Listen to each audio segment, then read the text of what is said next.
नमस्कार। प्रादेशिक समाचार के साथ मैं पूनम किरकेट्टा। पहले मुख्य समाचार। चक्रवात यास के प्रभाव की समीक्षा करने के लिए प्रधानमंत्री नरेंद्र मोदी ओडिशा पहुंचे। हवाई सर्वेक्षण के बाद पश्चिम बंगाल का भी करेंगे दौरा। चक्रवात यास कमजोर होकर झारखंड के इलाकों को पार कर बिहार की सीमा में प्रवेश कर गया है। उत्तरी और मध्य भागों में बारिश की संभावना। भारत अमेरिका के बाद 20 करोड़ से अधिक कोविड टीके लगाने वाला दूसरा राष्ट्र बना।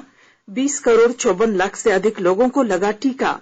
और राज्य में कोरोना से स्वस्थ होने की दर बढ़कर 94.61% हुई। संक्रमण दर में लगातार गिरावट जारी। और अब समाचारों से पहले एक जरूरी संदेश। कोविड महामारी की संख्या लगातार बढ़ रही है। श्रोताओं से अपील है कि वे कोई भी कोताही न बरतें। सुरक्षा के सभी उपायों का पालन करें और 18 वर्ष से अधिक आयु के सभी लोग निसंकोच टीके लगवाएं। 18 से 44 आयु वर्ग के लोगों का टीकाकरण 1 मई से शुरू हो गया है। 3 आसान उपायों का पालन करें और सुरक्षित रहें। मास्क पहनें, 2 गज की दूरी है जरूरी, सुरक्षित दूरी बनाए रखें, हाथ और मुंह साफ रखें। और आइए अब बढ़ते हैं समाचारों की ओर। चक्रवात यास के प्रभाव की समीक्षा करने के लिए प्रधानमंत्री नरेंद्र मोदी ओडिशा की राजधानी भुवनेश्वर में हवाई अड्डे से पहुंचे। हवाई अड्डे पर मुख्यमंत्री नवीन पटनायक, केंद्रीय राज्य मंत्री प्रताप चंद्र सारंगी और अन्य वरिष्ठ अधिकारियों ने उनका स्वागत किया। वे राज्य के चक्रवात प्रभावित क्षेत्रों का हवाई सर्वेक्षण भी करेंगे। प्रधानमंत्री आज पश्चिम बंगाल का भी दौरा करेंगे। इन दोनों राज्यों में बड़े पैमाने पर राहत और बचाव कार्य चल रहे हैं। चक्रवात यास के झारखंड में प्रवेश करने के बाद ये अब कमजोर पड़ चुका है। भारतीय मौसम विभाग के अनुसार इस समय चक्रवात झारखंड के इलाकों को पार कर बिहार की सीमा में प्रवेश कर चुका है। झारखंड और बिहार के मैदानी इलाकों में उत्तर दिशा की ओर बढ़ रहा यास तूफान कमजोर होकर निम्न दबाव के क्षेत्र में बदल गया है। मौसम विभाग के अनुसार आज झारखंड के उत्तरी तथा मध्य भागों में बारिश की संभावना जताई जा रही है। मौसम विभाग के अनुसार राज्य के उत्तरी जिले रांची, लोहरदगा, गुमला, चतरा, कोडरमा, लातेहार और पलामू के अलावा पाकुड़, साहिबगंज और दुमका जिलों में भी हल्के से मध्यम दर्जे की बारिश होने की संभावना जताई गई है। भारतीय रेलवे की ऑक्सीजन एक्सप्रेस ने एक ही दिन में 195 मैट्रिक टन ऑक्सीजन की आपूर्ति कर नया रिकॉर्ड बनाया है। रेलवे ने अब तक 18,980 मैट्रिक टन से अधिक तरल चिकित्सा ऑक्सीजन पहुंचाई है। रेल मंत्रालय ने 1,141 टैंकरों से विभिन्न राज्यों को ऑक्सीजन पहुंचाई। मंत्रालय ने कहा है कि 284 ऑक्सीजन एक्सप्रेस ने विभिन्न राज्यों में ऑक्सीजन पहुंचाकर राहत दी है। ऑक्सीजन एक्सप्रेस ने जिन राज्यों को ऑक्सीजन की आपूर्ति की है उनमें उत्तराखंड, कर्नाटक, महाराष्ट्र, मध्य प्रदेश, आंध्र प्रदेश, राजस्थान, तमिलनाडु, पंजाब, केरल, दिल्ली, उत्तर प्रदेश और असम शामिल हैं। गुमला जिले में गुमला सदर अस्पताल में भंडार के इंचार्ज श्याम कुमार ने अस्पताल में बेकार पड़े ऑक्सीजन सिलेंडर को जुगाड़ तकनीक से ऑक्सीजन फ्लो मीटर बनाकर अस्पताल में इलाजरत मरीजों का इलाज करने में अहम भूमिका निभाई है। विस्तृत ब्यौरा दे रहे हैं हमारे गुमला संवाददाता। सदर अस्पताल में ऑक्सीजन फ्लो मीटर नहीं था, जिससे मरीजों का इलाज करने में बहुत परेशानी हो रही थी, जिसके बाद अस्पताल प्रबंधन ने रांची के आपूर्तिकर्ता से फोन कर ऑक्सीजन फ्लोमीटर की मांग की थी, परंतु आपूर्तिकर्ता ने आपूर्ति करने में अपनी असमर्थता जाहिर की थी। इस बीच सदर अस्पताल में भंडार के इंचार्ज पद पर कार्यरत श्याम कुमार ने अस्पताल के पुराने और बेकार पड़े ऑक्सीजन फ्लोमीटर को जुगाड़ तकनीक से रिपेयर करने की ठानी और फिर लगभग 50 ऑक्सीजन फ्लोमीटर को ठीक कर दिया। मेजरिंग बोतल नहीं होने के कारण उसे शुरू करने में काफी दिक्कत हो रही थी। बच्चों को दूध पिलाने वाली बोतल को लगाकर जब उसका प्रयोग किया तो वह एकदम सही काम करने लगा, जिसके बाद ऑक्सीजन फ्लोमीटर में जहां 250 ml की कांच की बोतल लगी रहती है, वहां पर फीडिंग बोतल बेकार पड़े ऑक्सीजन फ्लोमीटर में लगाकर उसे कारगर बना दिया। नरेश कुमार, आकाशवाणी समाचार, गुमला। प्रधानमंत्री नरेंद्र मोदी ने राष्ट्रीय डिजिटल स्वास्थ्य मिशन के तहत कामकाज के विस्तार के लिए तेजी से कदम उठाने के निर्देश दिए हैं। श्री मोदी ने कहा कि राष्ट्रीय डिजिटल स्वास्थ्य मिशन बड़ी संख्या में स्वास्थ्य सेवाएं सुलभ कराने के जरिए लोगों के जीवन को आसान बनाएगा। मिशन की प्रगति की समीक्षा करते हुए प्रधानमंत्री ने कहा कि नागरिकों के लिए नूतन और विविधतापूर्ण सेवाओं के साथ यह मिशन डिजिटल स्वास्थ्य प्रौद्योगिकी के क्षेत्र में क्रांति लाएगा। श्री मोदी ने पिछले वर्ष स्वतंत्रता दिवस के अवसर पर राष्ट्र को संबोधन में राष्ट्रीय डिजिटल स्वास्थ्य मिशन के शुभारंभ की घोषणा की थी।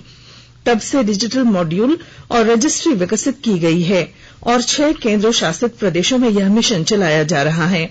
अब तक लगभग 11,90,000 स्वास्थ्य पहचान पत्र बनाए गए हैं और इस मंच पर 3,106 डॉक्टरों और 1,490 स्वास्थ्य केंद्रों का पंजीकरण करा दिया गया है।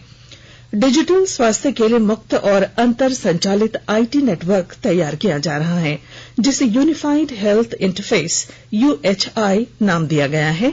इससे यूजर टेली कंसल्टेशन या प्रयोगशालाओं में जांच जैसी आवश्यक स्वास्थ्य देखभाल सेवाओं की तलाश और बुकिंग प्राप्त की जा सकेगी।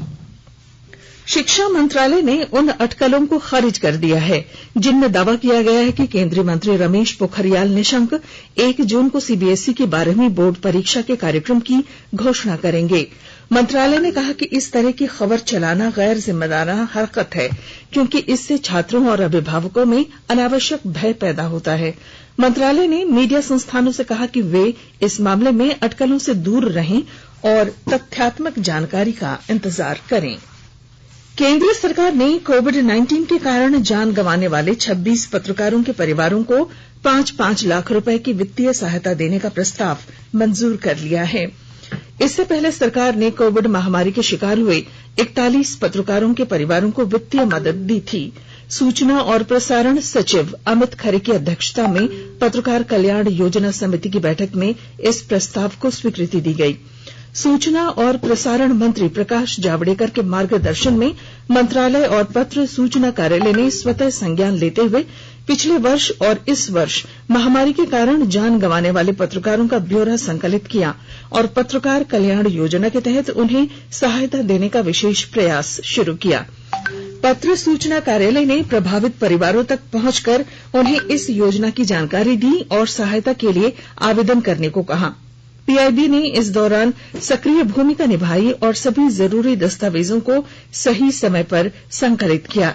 समिति की बैठक में पत्र सूचना कार्यालय के प्रधान महानिदेशक जयदीप भटनागर, मंत्रालय में संयुक्त सचिव विक्रम सहाय और पत्रकार संघों के प्रतिनिधियों सहित अन्य सदस्यों ने भाग लिया। आकाशवाणी के ताजा तरीन समाचारों के लिए आप हमारी वेबसाइट newsonair.com पर लॉग ऑन कर सकते हैं। ताजा समाचार Twitter handle @AIR News Alerts और Facebook page all India radio news पर भी उपलब्ध हैं। आप प्रादेशिक समाचार एकांश के ट्विटर हैंडल @AIR News _ और फेसबुक पेज तथा YouTube channel AIR News Ranchi पर भी हमारे बुलेटिन सुन सकते हैं। प्रादेशिक समाचार आप आकाशवाणी रांची से सुन रहे हैं और अब पेश हैं कोरोना से बचाव के कुछ संदेश। कोविड-19 से बचाव और सुरक्षित रहने के 3 उपाय। मास्क लगाएं, 2 गज दूरी है जरूरी, सुरक्षित दूरी रखें, हाथ और मुंह साफ रखें।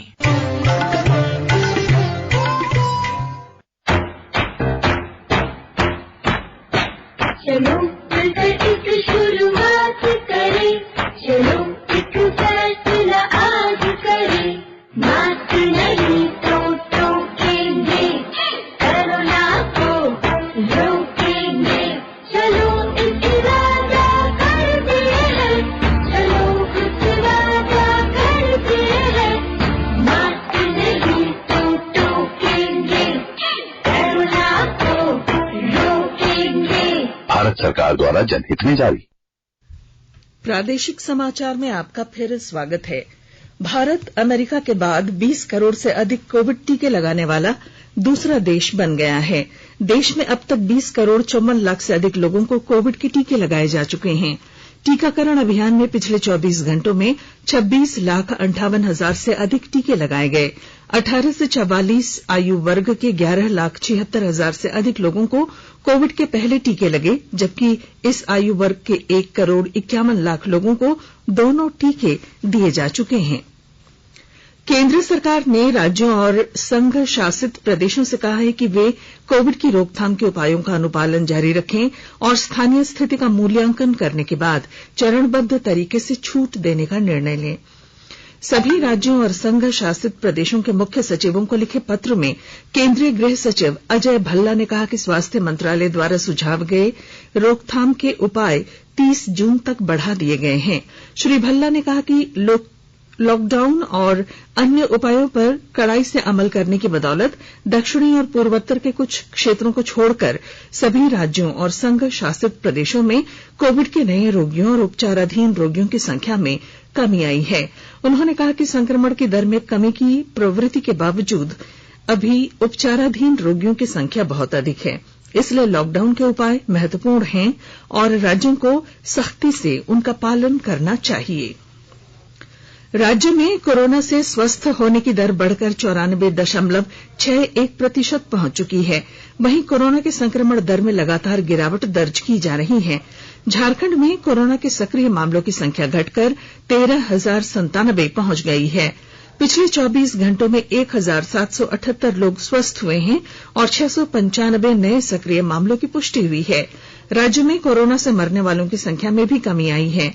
पिछले 24 घंटों के दौरान राज्य में मात्र 16 संक्रमितों की कोरोना से मौत हुई। राज्य में कोविड टीकाकरण अभियान के अंतर्गत 33,70,889 लोगों को कोविड की पहली डोज और 6,91,613 लोगों को अब तक दूसरी डोज लगाई जा चुकी है। देश में स्वस्थ होने वालों की संख्या में लगातार वृद्धि जारी है। पिछले 24 घंटों के दौरान 2,59,000 रोगी इस संक्रमण से ठीक हुए। स्वस्थ होने की दर बढ़कर 90.34% हो गई है। अब तक 2,48,00,000 से अधिक लोग संक्रमण से स्वस्थ हो चुके हैं। ग्रामीण क्षेत्रों में कोरोना संक्रमण की रोकथाम के लिए रामगढ़ जिला प्रशासन द्वारा जिले की सभी पंचायतों में लोगों के घर घर जाकर सर्वे करने तथा संदिग्ध व्यक्तियों की कोरोना जांच करने का काम किया जा रहा है। 5 जून तक चलने वाले इस कार्यक्रम के माध्यम से सभी पंचायतों की आंगनबाड़ी सेविकाओं, स्वास्थ्य सहियाओं, स्वयं सहायता समूह की दीदियों, एएनएम, सीएचओ, बीटीटी, एमपीडब्ल्यू की दीदियों को प्रत्येक पंचायत स्तर पर 2 दलों में विभाजित किया गया है। सर्वे दल की महिलाएं प्रत्येक घर और प्रत्येक गांव के घर घर डोर टू डोर जाकर सर्वे और थर्मल स्कैनर के माध्यम से लोगों की तापमान जांच का काम कर रही हैं। वित्त मंत्री निर्मला सीतारमण आज नई दिल्ली में वीडियो कॉन्फ्रेंसिंग के जरिए जीएसटी परिषद की 43वीं बैठक की अध्यक्षता करेंगी। वित्त राज्य मंत्री अनुराग ठाकुर भी बैठक में हिस्सा लेंगे।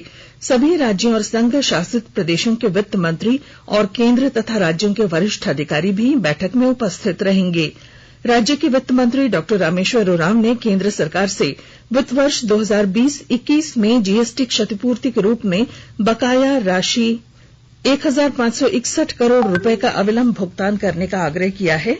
वित्त मंत्री डॉ रामेश्वर उरांव ने आज केंद्रीय वित्त मंत्री डॉ निर्मला सीतारमण की अध्यक्षता में होने वाली जीएसटी परिषद की बैठक में यह मांग रखने की बात कही है। श्री उरांव ने कहा है कि जीएसटी लागू हो जाने के बाद राज्य को आर्थिक रूप से उत्पाद शुल्क, प्रोफेशनल टैक्स और अन्य वैट से ही राजस्व प्राप्त होता है। संक्रमण काल में लागू पाबंदियों की वजह से तीनों ही चीजें प्रभावित हैं। और अब अंत में मुख्य समाचार। चक्रवात यास के प्रभाव की समीक्षा के लिए प्रधानमंत्री नरेंद्र मोदी ओडिशा पहुंचे। हवाई सर्वेक्षण के बाद पश्चिम बंगाल का भी करेंगे दौरा। चक्रवात यास कमजोर होकर झारखंड के इलाकों को पार कर बिहार की सीमा में प्रवेश किया। उत्तरी और मध्य भागों में बारिश की संभावना। भारत अमेरिका के बाद 20 करोड़ से अधिक कोविड टीके लगाने वाला दूसरा देश बना। और राज्य में कोरोना से स्वस्थ होने की दर बढ़कर 94.61% हुई। संक्रमण दर में लगातार गिरावट जारी। और इसके साथ ही आकाशवाणी रांची से प्रादेशिक समाचार का ये बुलेटिन समाप्त हुआ। नमस्कार। घर में रहिए, सुरक्षित रहिए और सुनते रहिए आकाशवाणी।